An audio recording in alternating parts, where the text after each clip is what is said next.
Hey guys, Eternize here. Today we're going to take a look at some of my favorite effects and fills in Hardstyle. These are the kind of effects that makes a track more interesting. They can do anything from bringing depth and character, to help filling out empty spaces, to help with excitement before a drop. The list goes on. You'll find these sounds spread across most of my releases, and of course in tracks from other artists as well. Though there is a trend that some of these sounds are starting to fade away a little, which I think is a shame. We're going to talk about that and a lot more in this video. But first, I'm excited to share that my new website is going to go live next week. There will be free stuff to download, products to buy, and we'll start doing demo drops as well. It's going to be really cool. I'll talk way more about it when it goes live next week. For now, let's get into the video.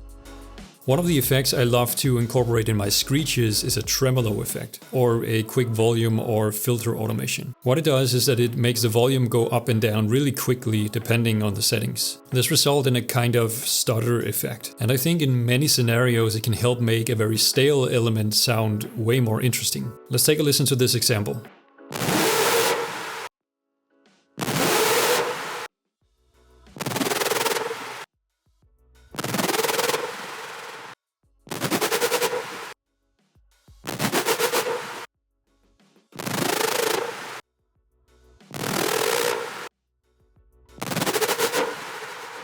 Again, I like to use it on screeches, but it works really well on so many sounds. Sounds like vocals, risers, reverse reverb, which we're going to take a look at. It's an effect that can be used in more scenarios than you might think. Here I'm using it to automate volume, but tremolo can also be used with filters and panning instead. So instead of volume going up and down creating this stutter effect, it's a filter opening and closing or panning going from left to right. It can really help make sounds way more interesting, and I honestly think it's become more and more underutilized in modern tracks. So let's bring this back, yeah?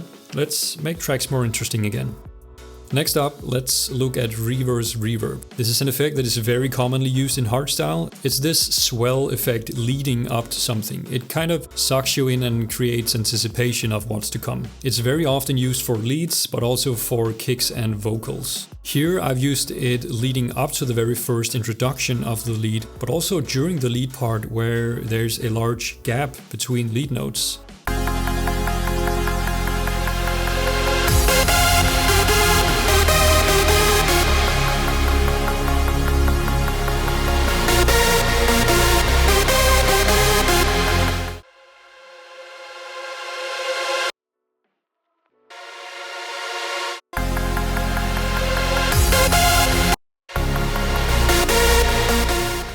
So if we were to remove these reverse reverbs, the lead would start very abruptly and it wouldn't feel right without that anticipation or introduction of the lead.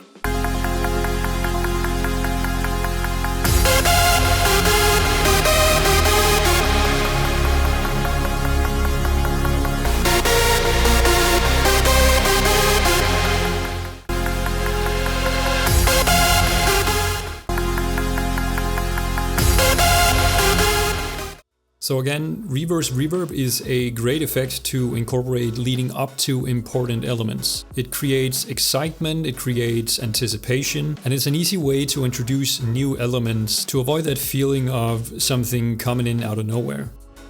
Staying with the lead here, another fill I used is a delay effect to fill in that long pause in between the lead playing. This is an effect that is very effective on leads, but actually it's more commonly used on vocals. Often you have longer gaps in between vocals or voices, and so it can get very boring and stale if we don't fill in that gap with something that excites us. It's exactly the same here, so let's listen to the effect and let's try to take it away and see what happens.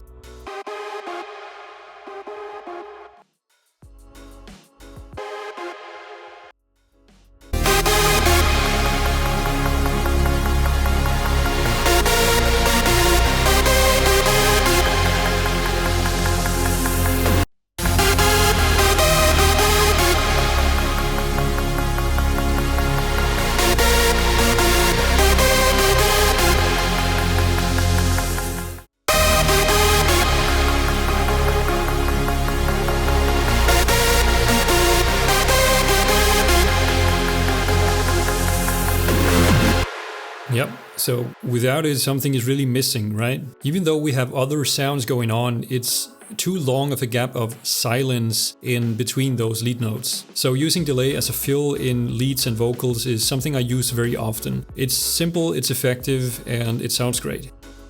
Alright, let's look at some kick effects. This is one of my favorite sound effects in hardstyle because it's so unique to this genre and it just sounds really cool. Now, I try to incorporate this as much as I can whenever the track calls for it, of course.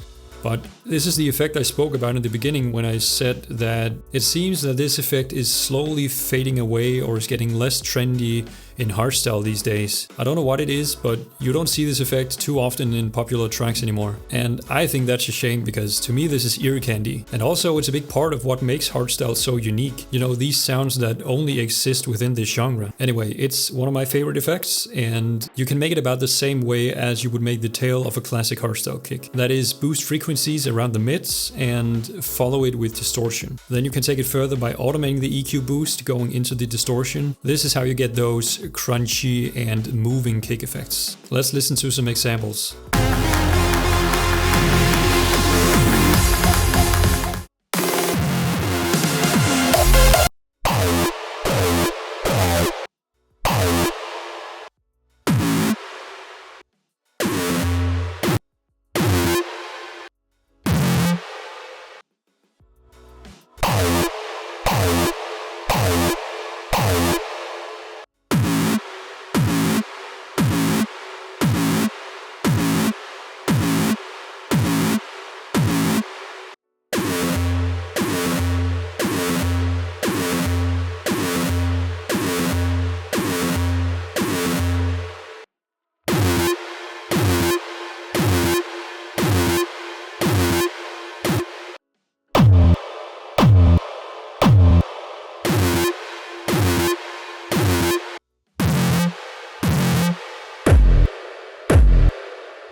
Next up is pre-drop effects. In most hardstyle tracks, you'll find some sort of effect just before any drop or climax. This can be anything from a single snare to a sequence of percussion leading into the first kick of the drop. It's a great way of leading the listener into the drop and can help make the drop more impactful, and also just sounds interesting. In this example, I've used a combination of many different types of sounds. We have parts of a kick, we have two different snares, and also the punch of a resonant kick effect. Let's take a listen to it.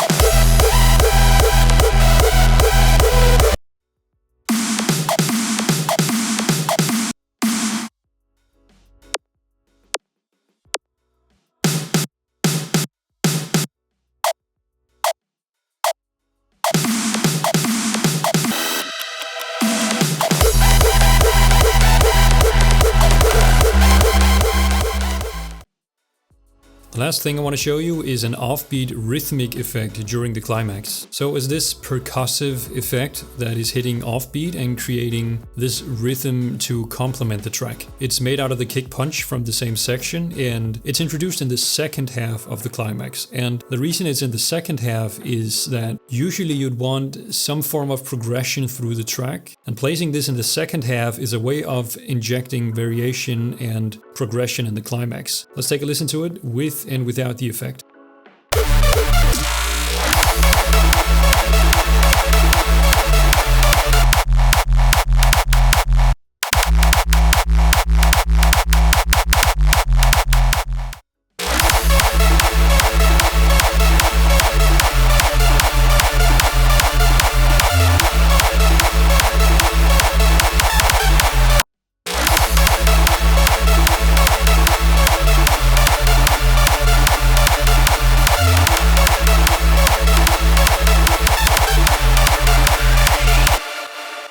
So again, the offbeat effect makes the second half more interesting and helps the track evolve and progress throughout.